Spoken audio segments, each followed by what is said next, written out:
રાજ્ય સરકાર દ્વારા બનાસકાંઠા જિલ્લામાં 4 નવા તાલુકાઓ બનાવીને તેનું નોટિફિકેશન બહાર પાડી દેવાયું છે।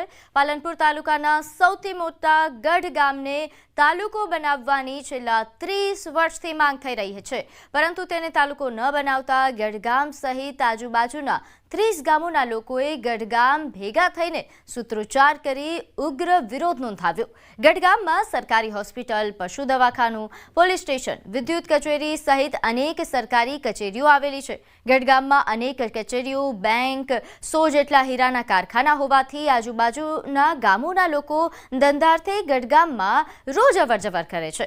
તેની ગઢ પંથકના વિસ્તારના વિકાસ માટે ગઢને તાલુકો બનાવવો જોઈએ તેવી માંગ વર્ષોથી થઈ રહી છે, જેથી લોકોએ કહ્યું કે માંગ નહીં સંતોષાય ત્યાં સુધી તમામ ચૂંટણીઓનો 30 ગામના લોકો સામૂહિક બહિષ્કાર કરશે। 13 તાલુકાઓ ગુજરાતની અંદર જાહેર થયા। ગઢ ગામની લગભગ 30 વર્ષથી માંગ છે કે ગઢને તાલુકો બનાવો। ગઢની આજુબાજુ લગભગ 35 ગામો આવેલા છે।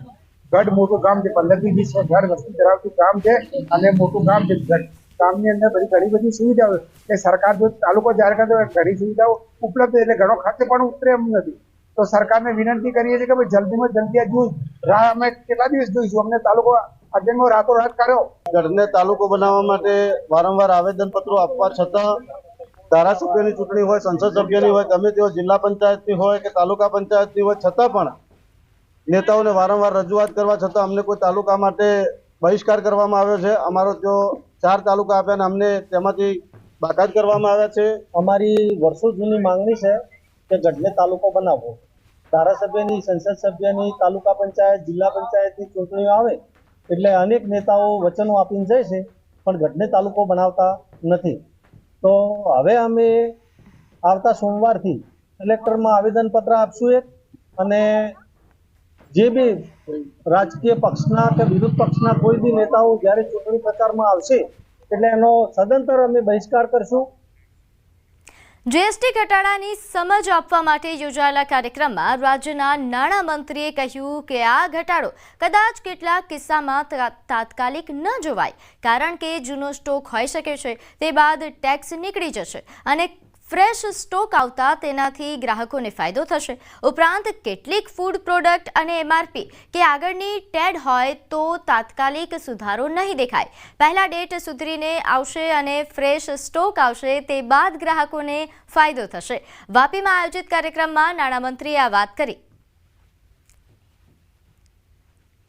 અત્યારે તાત્કાલિક કદાચ થોડા દિવસ નહીં દેખાય સુધારો કે ભાવ ઘટાડો, એનું કારણ એ હોઈ શકે કે જૂનો સ્ટોક હોઈ શકે, એ જૂના સ્ટોક ઉપરની એમનો જે સેસ હોય કે જીએસટી હોય કે કોઈ પણ જાતનો બીજો ટેક્સ હોય કે એ બધું નીકળી જશે। ફ્રેશ સ્ટોક આવશે ત્યારથી દરેકે દરેકને આમાં 100% ફાયદો થવાનો છે। ફૂડ પ્રોડક્ટ્સો છે એ એમઆરપી કે એની આગળની ડેટનું પ્રોડક્શન હશે તો એના પર તાત્કાલિક સુધારો નહીં થશે, કારણ કે એ બધું જીએસટી ને એ બધું સુધારા પહેલાં પેડ થઈને આવ્યું હશે, પરંતુ હવે પછી જેમ સમય જશે, પૂરો સ્ટોક પૂર્ણ થશે, ફ્રેશ સ્ટોક આવશે, ત્યારથી આ સુધારાની અસર જણાશે। આગળ વાત કરીએ એક મહત્વના સમાચાર। આજે મુખ્યમંત્રી અને CR પાટીલ મોટી જાહેરાત કરી શકે છે। થોડી વારમાં જ કમલમમાં પ્રેસ કોન્ફરન્સ યોજાશે। મુખ્યમંત્રી ભૂપેન્દ્ર પટેલ કમલમ પહોંચ્યા છે। નોંધે છે કે ગતરોજ આ પ્રેસ કોન્ફરન્સને લઈને માહિતી આપવામાં આવી હતી। ગાંધીનગર ખાતે મુખ્યમંત્રી અને CR પાટીલ મોટી જાહેરાત કરે તેવી શક્યતાઓ વર્તાઈ રહી છે। થોડી વારમાં જ કમલમમાં પ્રેસ કોન્ફરન્સ યોજાશે અને તે બાદ આ સસ્પેન્સ પરથી પડદો ખુલશે। તો મુખ્યમંત્રી ભૂપેન્દ્ર પટેલ હાલ કમલમ પહોંચ્યા છે અને થોડી વારમાં જ પ્રેસ કોન્ફરન્સ નું આયોજન થશે અને મોટી જાહેરાત થાય તેવી પૂરેપૂરી શક્યતાઓ છે। 2 મહત્વપૂર્ણ એવા મુદ્દાઓ છે જેની ચર્ચાઓ થઈ રહી છે, જેને લઈને જાહેરાત થઈ શકે છે।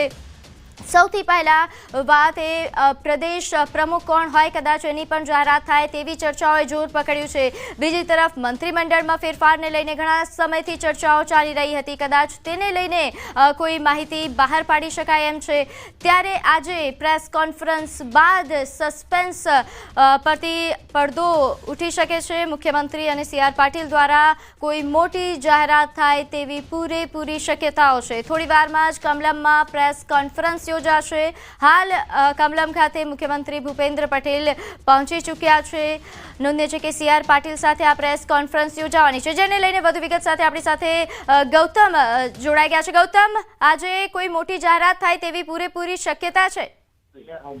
જી બિલકુલ, પ્રદેશ ભાજપની થોડી વારમાં પત્રકાર પરિષદ જે છે તે યોજાવાની છે। પત્રકાર પરિષદની વાત કરીએ તો મુખ્યમંત્રી ભૂપેન્દ્ર પટેલ અને ભારતીય જનતા પાર્ટીના પ્રદેશ પ્રમુખ અને કેન્દ્રીય મંત્રી CR પાટીલ જ્યાં પત્રકાર પરિષદ જે છે તે સંબોધવાના છે। મહત્વનું એ છે કે આત્મનિર્ભર ભારત સંકલ્પ અભિયાન જે છે તે આગામી દિવસોની અંદર ગુજરાતની અંદર યોજાવાનું છે અને તે અંતર્ગતની આ પત્રકાર પરિષદ જે છે તે યોજાવાની છે। મહત્વની વાત એ છે કે હર ઘર સ્વદેશી અભિયાન જે છે તે ઘર ઘર સુધી પહોંચે તેની રૂપરેખાના ભાગરૂપે તેની અંતર્ગતની મહત્વની જાહેરાત જે છે તે થશે।